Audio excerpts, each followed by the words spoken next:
Check tayo mga idol. Tingnan natin kung may naiiba sa mga quiz natin.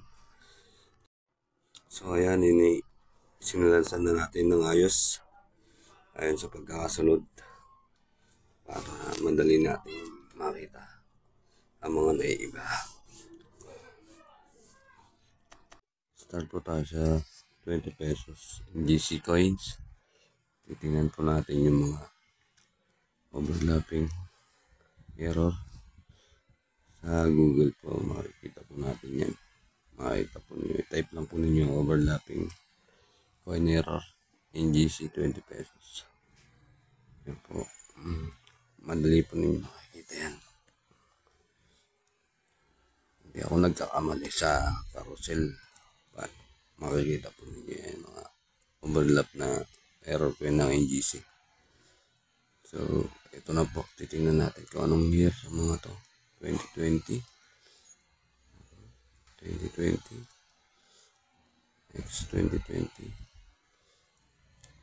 Ayan na po. Pare-parehas 2020. Ayan po. 2020 ulit guys. And guys, May 2019 na kasama. Kaya, swerte pa rin guys. So, swerte natin sa 2019. Check na natin yung mga 2020 kung may mga overlapping siya. Katulad yan guys. First coin natin. Minimal lang po yung kanyang overlap. Pero nakita nyo may gap yung kanyang ring. So guys, ayan. Sa naked ay makikita yan kagad. Ayan guys. Kahit naked ay makikita yan. Minsan sa harap, minsan sa likod. Ayan guys, nakita naman ninyo. Ayan. Merong kukunti, merong malalaki ang overlap. So ayan. Ayan, kita-kita ninyo. Kita kagad yung lagpas kwelyo. Tapos dito sa panabi niya, meron pa. Hindi lang sa may kwelyo. Ayan po.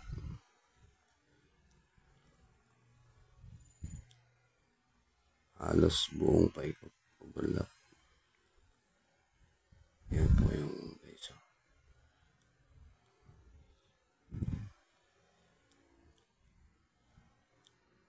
Ito ang susunod. Ayan po guys.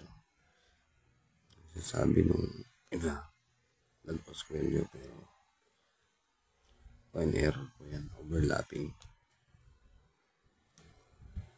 So, sa NGC, 20 pesos po, nakikita yan. Hindi ko lang po alam sa ibang coins kung may overlaps. Pero dito po, nakita ko po yan sa sinerch natin sa Google yan. Ayan po yung nating nakaligta. +1 2019.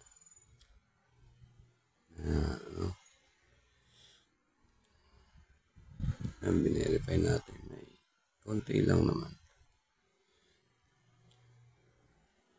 Ayan po guys, nakita ninyo.